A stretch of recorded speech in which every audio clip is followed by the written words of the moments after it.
गोत्मादिपतिमद्भुत पुण्यबंध मुद्योतित अखिल ममोघ मग प्रणासम भक्षे जिनेश्वर मोम प्रणिपत्य तत्तम निर्वाण कारणमसेत जगत्तीर्थार्थम।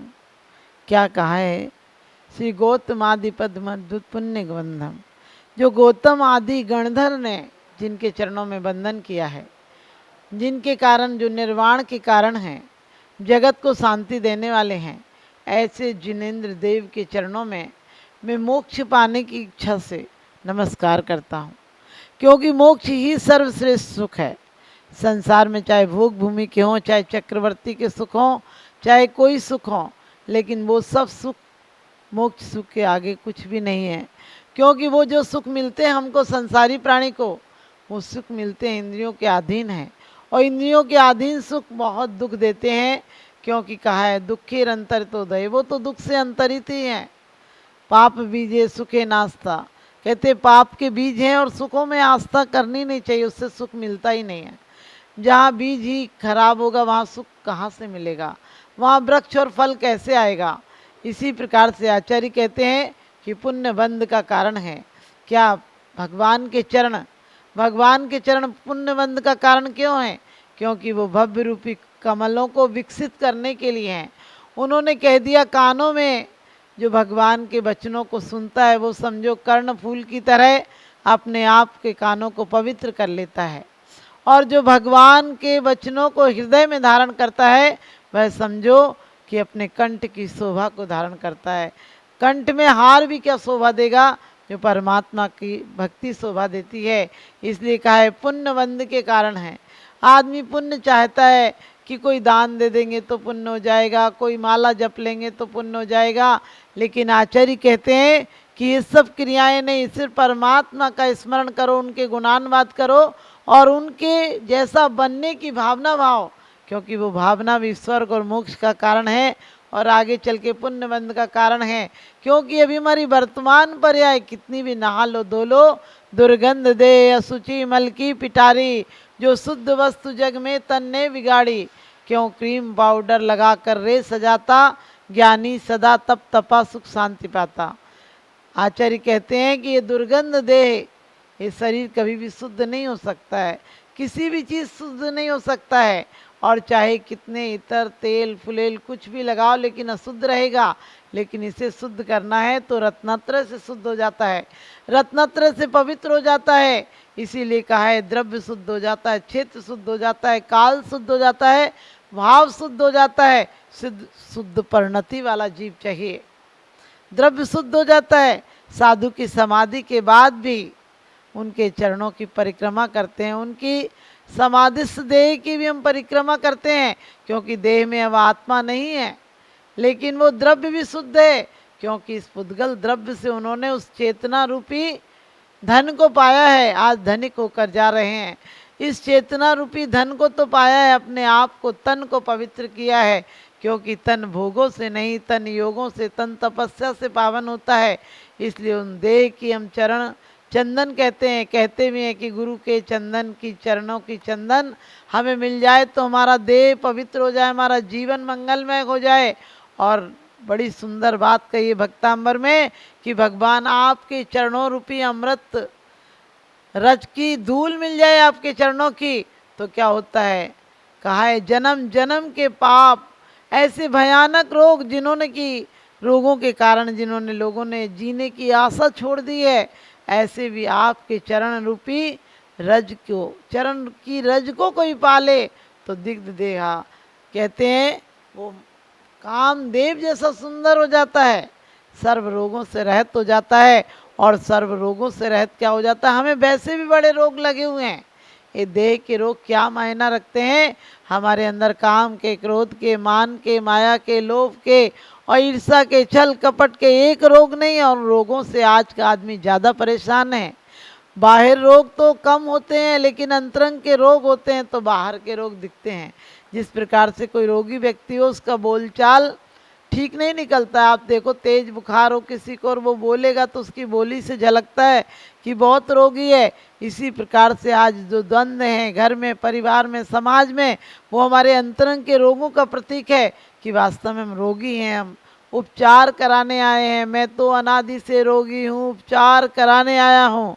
और कहते तुम सम बनने के लिए यह द्रव्य सजो कर लाया हूँ। भगवान तुम जैसा अब मुझे और कोई वैद्य नहीं मिला है। बड़ी अच्छी बात कही विसापहार में कि भगवान आप अकारण बंधु हो, आप ऐसे वैद्य हो जो कोई अपेक्षा से रहित हो, और आप पहले ही रोग को समाप्त कर देते हो।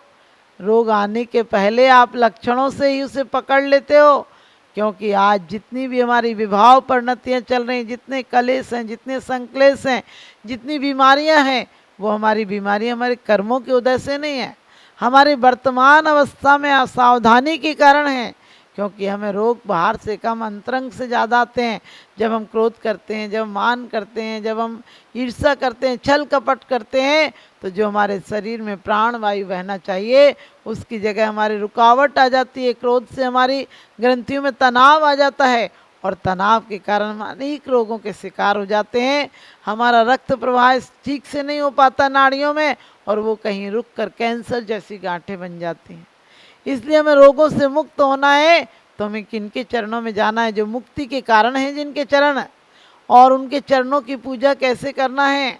ऐसे नहीं कि मुट्ठी भर चावल ले गए और मंदिर में साथिया बनाया और स्वाहा स्वाहा की, कब पूजा हो गई कब खत्म हो गई आदमी को पता ही नहीं चलता है। जो पूजाएं याद होती हैं वो कब खत्म हो जाती हैं आदमी को कुछ पता नहीं चलता है। लेकिन आचार्य कहते हैं ऐसी पूजा नहीं करना है। उस पूज्यता के प्रति हमारी आत्मा तड़प उठे कि बस अब और कोई धन नहीं चाहिए, संपत्ति नहीं चाहिए, पद नहीं चाहिए, प्रतिष्ठा नहीं चाहिए, परिवार नहीं चाहिए। ये 5 चीज़ें आदमी छोड़ जाता है और उन्हीं को जोड़ता है, पद, प्रतिष्ठा, परिवार और प्रशंसा। और कहते प्रेम को चाहता है, लेकिन संसार में प्रेम होता ही नहीं है। जिसे परमात्मा से प्रेम हो उसे दुनिया का प्रेम मिलता है। उसे देवता छोड़ गणधर तक उनके चरणों में नमस्कार करते हैं। इसलिए हमें किनकी आराधना करना है? हम कभी भी द्रव्य से शुद्ध, परमात्मा का द्रव्य भी शुद्ध हो गया। लोग कहते हैं अरिहंत तो भी सिद्ध नहीं हो, उनकी पूजा क्यों करें? आचार्य कहते हैं कि अरिहंत तो अरिहंत है, उन्होंने तो नष्ट कर दिया है मुख्य शत्रुओं को, 4 घातिया कर्मों को। लेकिन जो उनके मार्ग पर भी चल रहे हैं, जो उनकी भक्ति आराधना में उनके पथ पर चलकर समय दे रहे हैं, असंख्यात गुणी कर्मों की निर्जरा हो जाती है। एक असंयत की अपेक्षा संयत की हो जाती है, संयत की अपेक्षा देश संयत की और महाव्रती की श्रेणियों में असंख्यात गुणी निर्जरा हो जाती है। लेकिन हम ये विचार नहीं करते हैं कि हमें कैसा निर्जरा करना, और बंद करते रहते हैं और वहाँ जाकर और आश्रम कर लेते हैं, पुण्य आश्रम कर लेते हैं थोड़ा बहुत। लेकिन पुण्य आश्रम में यदि हमारी आकांक्षाएं होंगी तो हमें पाप की तरफ ले जाएंगी। इसलिए हमें क्या करना है? भगवान के चरणों में, क्योंकि भगवान के चरणों में गया हुआ जल भी गंधोदक हो जाता है, और अपन लोगों के सिर पर कुछ चला जाए जल तो नाली का पानी हो जाता है। हमें अपने जीवन को गंधोदक सा बनाना है। और क्या कहा है? भगवान का आह्वान करते हैं। भगवान कोई सिद्ध शिला से हमारे दिलों में नहीं आएंगे, लेकिन उन अरिहंत देव को मनाते हैं, उन अरिहंत देव की आराधना और उपासना करते हैं जो हमारे लिए आदर्श हैं, जो हमारे लिए पथ प्रदर्शक हैं, जिनके चरण इस प्रकार से हैं कि अब सिद्ध बनने वाले हैं, अब उन्हें अपने अंतिम लक्ष्य की प्राप्ति होने वाली है। और उन्होंने कर्मों को नष्ट किया है, उन कर्मों को नष्ट किया जो संसार के बीज थे, जो घातिया कर्म थे, जो घातिया कर्म हमारा घात कर रहे थे, हमारे आत्म गुणों का घात कर रहे थे, उनको नष्ट किया है। और वो आज की तारीख में सिद्ध बनेंगे ही। जिस प्रकार से आपके यहाँ कोई शादी होती है और सगाई हो जाए तो भी आप क्या कहते हैं? उनकी पत्नी है, उनके पति हैं, भले अभी हुए नहीं है, वो शादी तो टूट सकती है। आप किसी डॉक्टर को मेडिकल में साइंस साइड ले ले तो उसे आप डॉक्टर कहने लगते हैं, लॉ पढ़ने लगे तो आप उसे वकील कहने लगते हैं। लेकिन ज़रूरी नहीं कि वो वकालत करे, वकील हो पाए या नहीं हो पाए। लेकिन आप लोगों को पता है कि वो सिर्फ पढ़ाई चालू करता और आप उसको मान लेते हैं। राजा के बेटे को, राजकुमार को आप राजा कहने लगते हैं, क्योंकि भविष्य में राजा बनेगा। लेकिन वो राजा और वो वकील, वो मास्टर और वो इंजीनियर बने या नहीं बने, लेकिन जो एक बार अरिहंत बन गए वो सिद्ध बनेंगे ही बनेंगे। और हम उन सिद्धों की श्रेणी में आने वाला जिनका नाम है जग के, उन सब मुनिराजों को मेरा नम्र प्रणाम है। आज कितना प्रमाद आ गया। आज लोग किसी भी जगह चले जाएंगे, लेकिन साधुओं के बिहार में, साधुओं के आहार में। एक वो जमाना था जब घर में एक साधु आ जाए, गांव में एक साधु आ जाए तो पूरा शहर उमड़ पड़ता था। आज कई बार ऐसा होता है, लोग प्रमाद में कहते क्या करें, घर में कोई है नहीं। अरे घर में कोई हो या नहीं हो, आचार्यों ने तो कहा है वो घर शमशान है। जहाँ साधु के चरण नहीं पड़ते हैं वो घर शमशान है, वो आदमी मुर्दा है, जीते जी मर गया है, जिसने अपने हाथ से साधुओं को आहार नहीं दिया है। क्योंकि वो तुम्हारा आहार नहीं लेते हैं, तुम्हें सिद्ध बनाने का टिकट दे देते हैं, तुम्हें सिद्ध बनने की परमिट दे देते हैं। क्योंकि तुम्हारे मुट्ठी भर आहार से वो पूरे दिन सामायिक स्वाध्याय प्रतिक्रमण प्रायश्चित करेंगे, और उसका दशांश भी तुम्हें लगा तो तुम्हें तो फोकट में, तुम्हें तो ऐसे हो गया जैसे किसी ने तुम्हारी मिट्टी को सोना बना दिया हो, जिसने कंकड़ को हीरे बना दिया हो। तो उसको मुनियों के हाथ में जाने से वो पुण्य रूप हो गया, वो परम पावन पुण्य हो गया। और कहते भी हैं जिसके घर में मुनि के आहार हो जाते हैं, रिद्धिधारी मुनियों के आहार हो जाते हैं, वो घर अपने आप में रत्न वृष्टि होने लगती है। आप सोचो मुनियों के पुण्य से नहीं होती है, लेकिन आपके पुण्य से, आपकी पवित्र भावना से हो जाती है। क्योंकि 24 घंटे में 23 घंटे साधु का हाथ ऊपर रहता है, आपका हाथ नीचे रहता है। लेकिन 1 घंटा ऐसा आता है जो मुनियों का हाथ नीचे और आपका हाथ ऊपर होता है।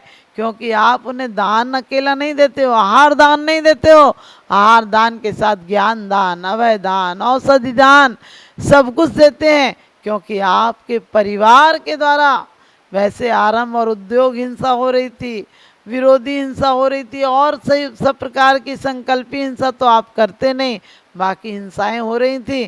फिर भी आपने जब आहार दिया तो आपके अंदर कसाय नहीं है, पाप नहीं है, कोई अहंकार नहीं है, छल कपट नहीं है, लोभ नहीं है। सबसे बड़ी बात तो लोभ कसाय का त्याग हो जाता है। और आचार्य कहते हैं उसके कारण तुम्हें साक्षात मोक्ष मार्ग मिल जाता है।